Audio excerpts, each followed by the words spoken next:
igreja, olá a todos. Nós vamos dar continuidade hoje ao que falamos no final de semana passado, do tema Ter uma Vida em Abundância. Eu vou recapitular um pouco o que nós falamos no último final de semana e depois a gente vai dar continuidade. Nós lemos que João 10, versículo 10, o Senhor fala: eu vim para que tenham vida e a tenham em abundância. Aí nós fizemos uma pergunta: como você tem vivido estes dias? Deus deseja para cada um de nós uma vida abundante. Em Mateus 11, 12, o Senhor fala: o reino dos céus é tomado por esforço, e os que se esforçam se apoderam dele. Intenção é diferente de desejo. Você pode ter uma boa intenção, mas que para você alcançar o objetivo você precisa ter um desejo genuíno. Desejar e perseverar na mudança. Nós temos direito às promessas de Deus, por isso precisamos desejá-las. Muitos improváveis viveram coisas extraordinárias em Deus. E o nosso Deus é o Deus dos improváveis. Porque Deus é que vai nos capacitar. Nós podemos ser usados por Deus. Nós talvez fizéssemos uma pergunta assim: será que vai acontecer isso na minha vida? Será que isso realmente vai acontecer? Precisamos mudar essa pergunta para dizer: por que não? Esta é a pergunta que devemos fazer. O poder de Deus se aperfeiçoa nas fraquezas. A graça de Deus é abundante e está à nossa disposição. Não se desvalorize. A maneira que pensamos determina aonde vamos chegar. O Senhor transforma a nossa maneira de pensar e nos vê como vencedor. Vencedores não procuram problemas, encontram soluções. A mentalidade que teremos ou que temos é que vai definir o que seremos. E existe um poder divino dentro de nós. Deus é um Deus de princípios. Muitas vezes a insegurança e o medo nos impedem de avançar. Creia que o Senhor fará o que Ele prometeu nas nossas vidas. Nada é difícil demais para o Senhor. Deus é fiel e Ele é capaz de cumprir o que prometeu.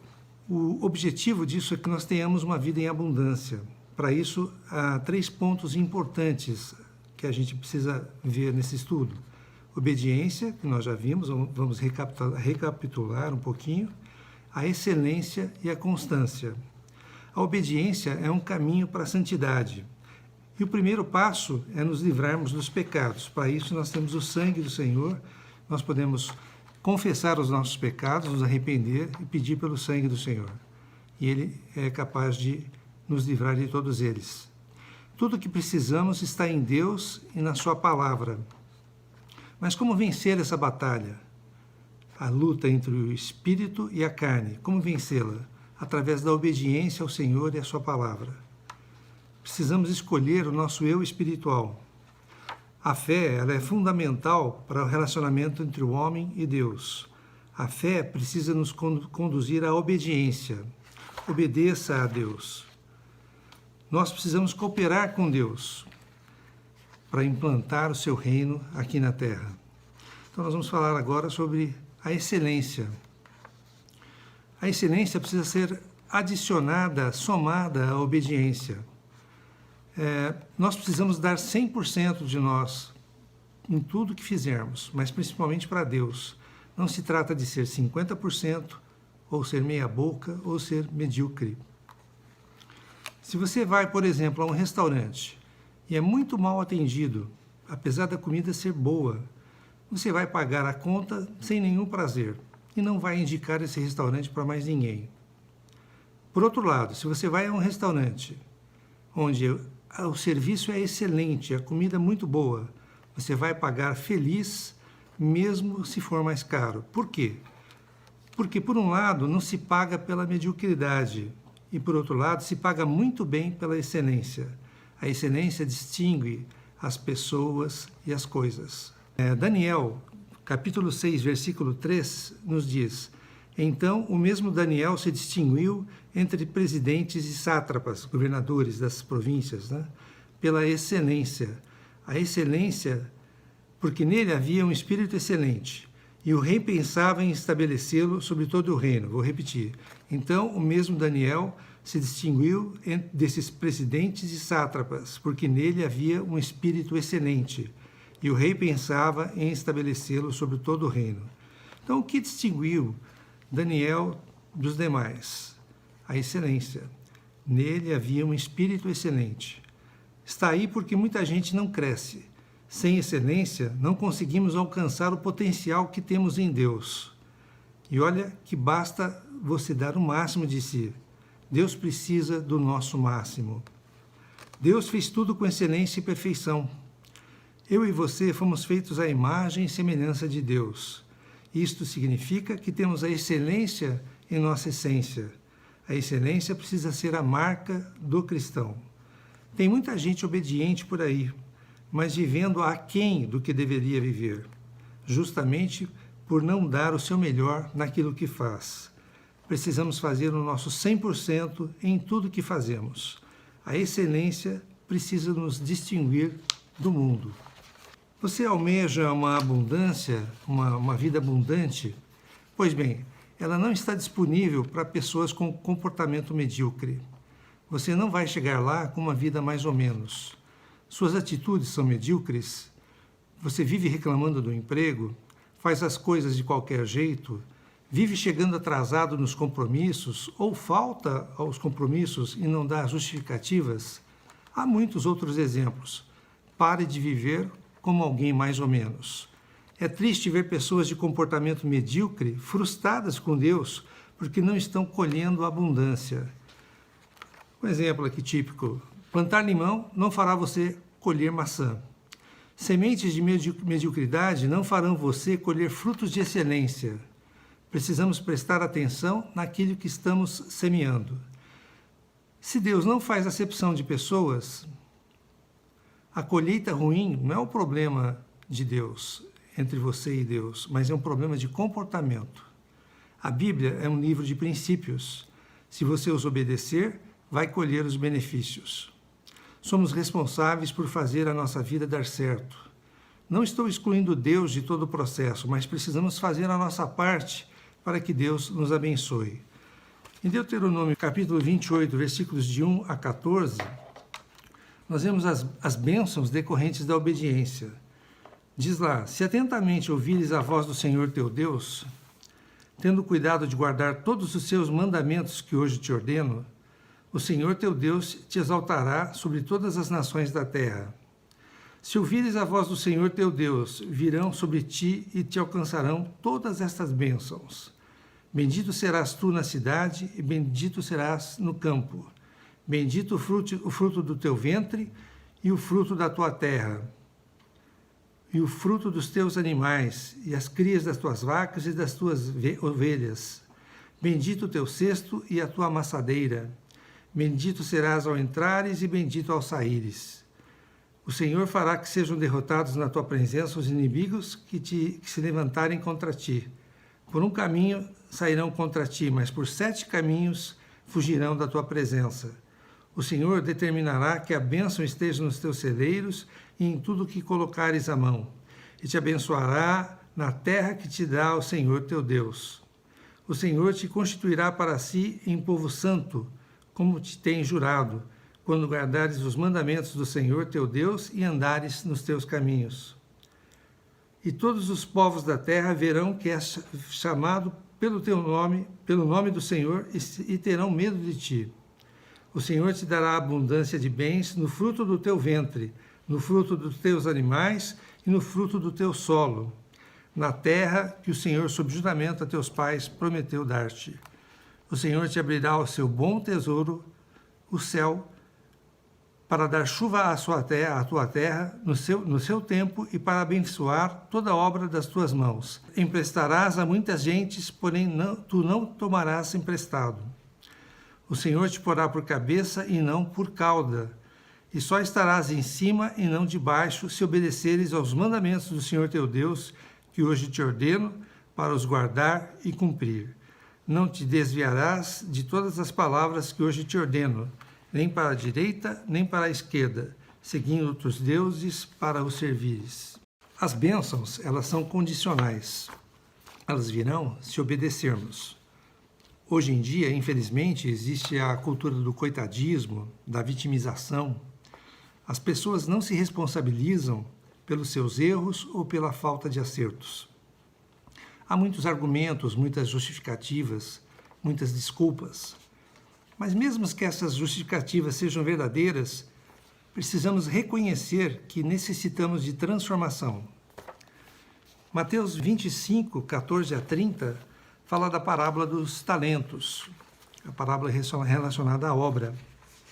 E diz lá: pois será como um homem que, ausentando-se do país, chamou os seus servos e lhes confiou os seus bens. A um deu 5 talentos, a outros 2 e a outro 1. 5, 2 e 1. A cada um segundo a sua própria capacidade. E então partiu. O que recebera 5 talentos saiu imediatamente a negociar com eles e ganhou outros 5. Do mesmo modo, o que recebera 2 talentos ganhou outros 2. Mas o que recebera 1, saindo, abriu uma cova e escondeu o dinheiro do seu senhor, o talento do seu senhor. Depois de muito tempo, voltou o senhor daqueles servos e ajustou contas com eles.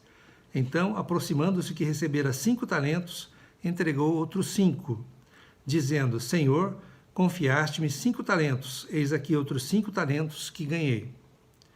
Disse-lhe o Senhor: muito bem, servo bom e fiel. Foste fiel no pouco, sobre o muito te colocarei. Entra no gozo do teu Senhor. E aproximando-se também o que recebera 2 talentos, disse: Senhor, 2 talentos me confiaste, aqui tens outros 2 que ganhei. Disse-lhe o Senhor: muito bem, servo bom e fiel. Foste fiel no pouco, sobre o muito te colocarei. Entra no gozo do teu Senhor. Chegando por fim o que recebera 1 talento, disse: Senhor, sabendo que és homem severo, que ceifas onde não semeaste e ajuntas onde não espalhaste, receoso, escondi na terra o teu talento. Aqui tens o que é teu. Devolveu 1 talento para o Senhor. Respondeu-lhe, porém, o Senhor: servo mau e negligente. Sabias que ceifo onde não semeei e ajunto onde não espalhei. Cumpria, portanto, que entregasses o meu dinheiro aos banqueiros, e eu, ao voltar, receberia com juros o que é meu. Tirai-lhe, pois, o talento e dai-o ao que tem 10, porque a todo o que tem se lhe dará, e terá em abundância. Mas o que não tem, até o que tem lhe será tirado. E o servo inútil, lançai-o para fora nas trevas, ali haverá choro e ranger de dentes. Então nós vemos que realmente as bênçãos, elas são condicionais, elas virão se obedecermos. Como talentos em nossas mãos, nós podemos ainda acrescentar a nossa família, nosso trabalho, o ministério que o Senhor nos confiou e tantas outras coisas. Deus espera que administremos tudo isso. Deus vai nos recompensar conforme o nosso proceder. Se tivermos 5 talentos e negociarmos e ganharmos outros 5, o Senhor vai nos recompensar bem. Agora, se tivermos 1 talento e enterrarmos o nosso talento, o Senhor vai nos punir. Não podemos impedir que as pessoas falem mal de nós, falem coisas sobre nós, mas podemos escolher em quem acreditar. Não vamos deixar que as mentiras e as desculpas nos impeçam de servir o Senhor e buscar a excelência. Vamos buscar a verdade na palavra. Hebreus 3:8 nos diz: Jesus Cristo ontem e hoje é o mesmo e o será para sempre. Nosso Senhor não muda. Deus quer nos curar dos traumas do passado, mudar o nosso comportamento no presente para que tenhamos um futuro glorioso. Precisamos entender o poder do hoje. A cura das feridas e hábitos do passado passam pelo arrependimento e mudanças hoje, agora. Através de atitudes no presente é que construiremos um futuro incrível. O que plantarmos hoje é o que colheremos no futuro. Apocalipse 3, de 14 a 19, fala sobre a carta à igreja à Laodiceia. Ao anjo da igreja em Laodiceia, escreve: estas coisas diz o Amém, a testemunha, fiel e verdadeira, o princípio da criação de Deus. Conheço as tuas obras, que nem és frio nem quente, quem dera fosses frio ou quente. Assim, porque és morno, e nem és quente nem frio, estou a ponto de vomitar-te na minha boca. Pois dizes, estou rico e abastado, e não preciso de coisa alguma, e nem sabes que tu és infeliz, sim, miserável, pobre, cego e nu. Aconselho-te que de mim compres ouro refinado pelo fogo, para te enriqueceres, vestiduras brancas para te vestires, a fim de que não seja manifesta a vergonha da tua nudez, e colírio para ungires os olhos, a fim de que vejas.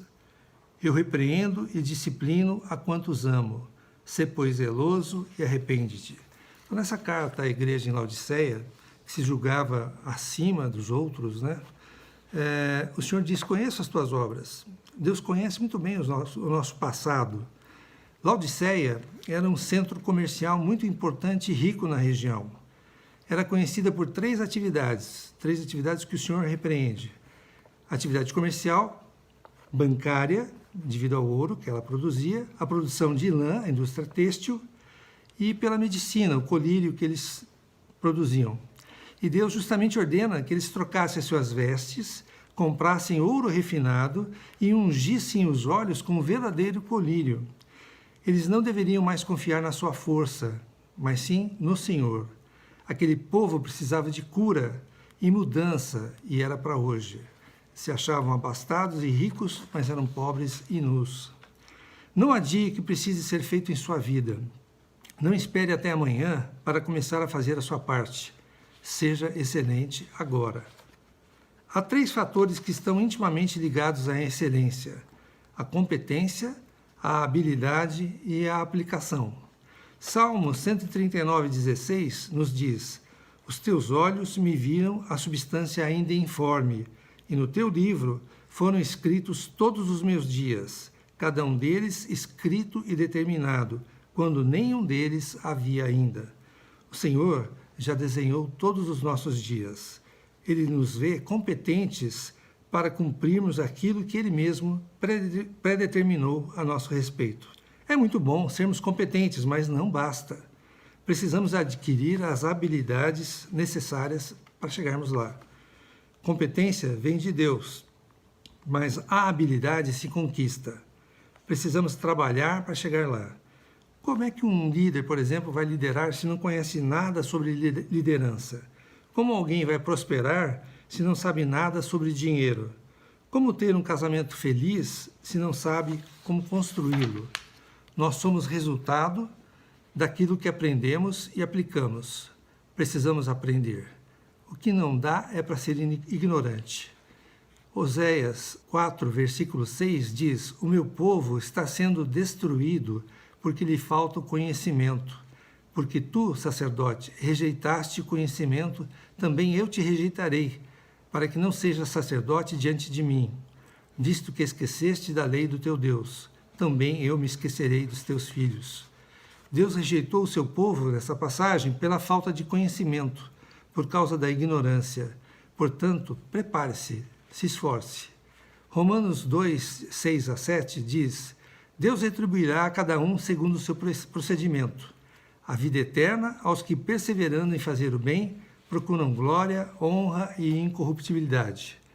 A retribuição do Senhor será conforme o nosso procedimento e não conforme o nosso sentimento. Por quantas vezes você já desejou ficar em forma fisicamente, guardar dinheiro, ler a Bíblia toda, fazer uma faculdade ou um curso, mas no final das contas não fez nada? Ou começou a fazer, mas não concluiu? A abundância não virá pelo que você quer, pelo seu sentimento, mas pelo seu comportamento. 1 Coríntios 13, versículo 4, diz: o amor é paciente, é benigno. O que é paciência? É um sentimento? Não. Paciência é o comportamento. Paulo ainda nos diz que a paciência é um fruto do Espírito. Está em Gálatas 5, versículo 22. O que mudará a sua vida não é o que você sente, mas o que você faz. Comportamento é fruto de escolhas. Você decide aplicar. Você decide ser extraordinário. Você decide ser excelente, mesmo não sentindo nada. Esta é a mentalidade que vai te conduzir à abundância. Não tem como ser excelente e não estar atento aos detalhes. Precisamos ser detalhistas, cuidadosos, organizados. Colossenses 3, 23 e 24 nos diz: tudo quanto fizerdes, fazei-o de todo o coração, como para o Senhor e não para homens, cientes de que recebereis do Senhor a recompensa da herança. A Cristo o Senhor é que estais servindo. Em tudo que fizermos, precisamos fazer como se estivéssemos fazendo para o Senhor e não para homens. Com esse entendimento, precisamos fazer além do que deveríamos, isto é, ser excelente. A excelência faz com que o comum se torne especial. Decida a partir de agora fazer o seu melhor em tudo que você fizer.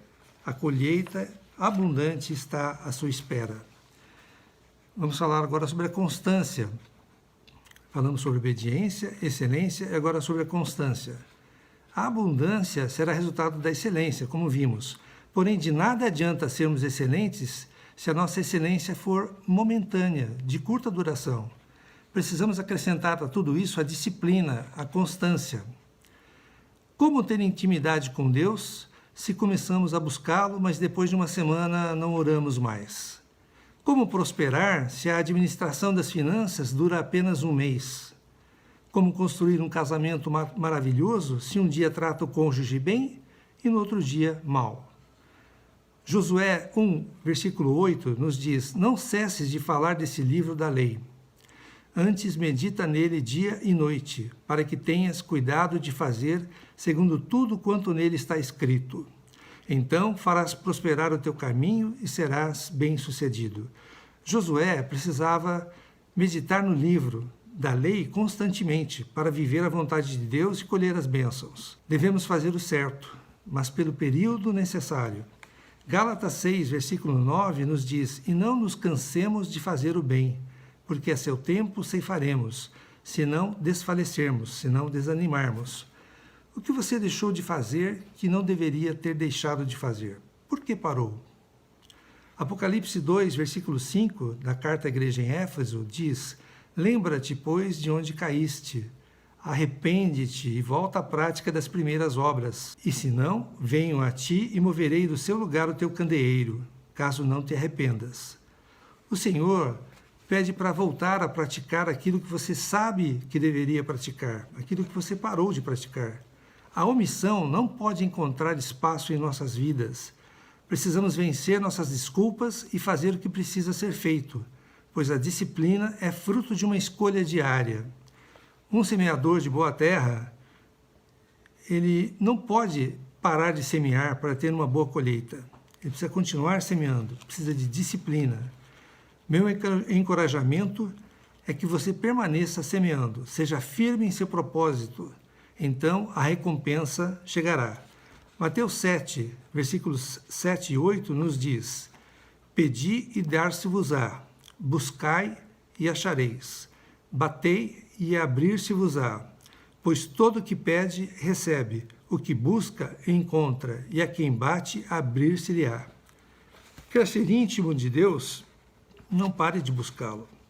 Não pare de crescer, não pare de se desenvolver. A porta só é aberta para aqueles que continuam batendo. Só teremos a garantia da colheita se não pararmos de plantar. Isso está em Gálatas 6, versículo 7.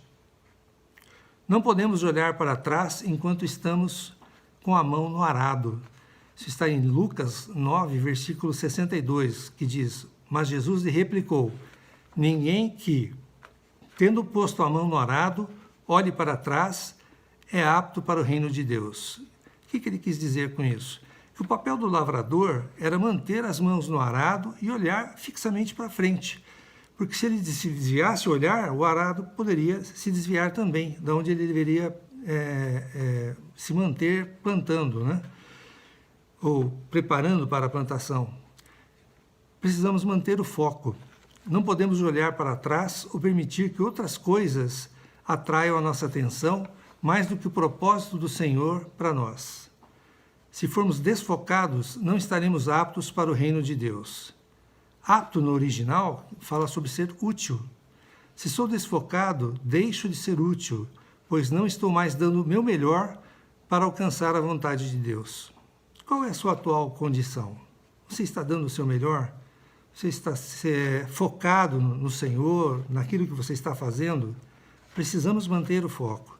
Deus tem para nós coisas maiores, porém, para isso acontecer, precisamos de obediência e excelência recheada de disciplina. Faça o que precisa ser feito hoje. Faça por toda a sua vida. Uma vida de abundância estará te esperando se você for obediente, disciplinado e se você for focado naquilo que o Senhor tem para você. Que todos tenham um excelente final de semana e o Senhor abençoe a todos nós.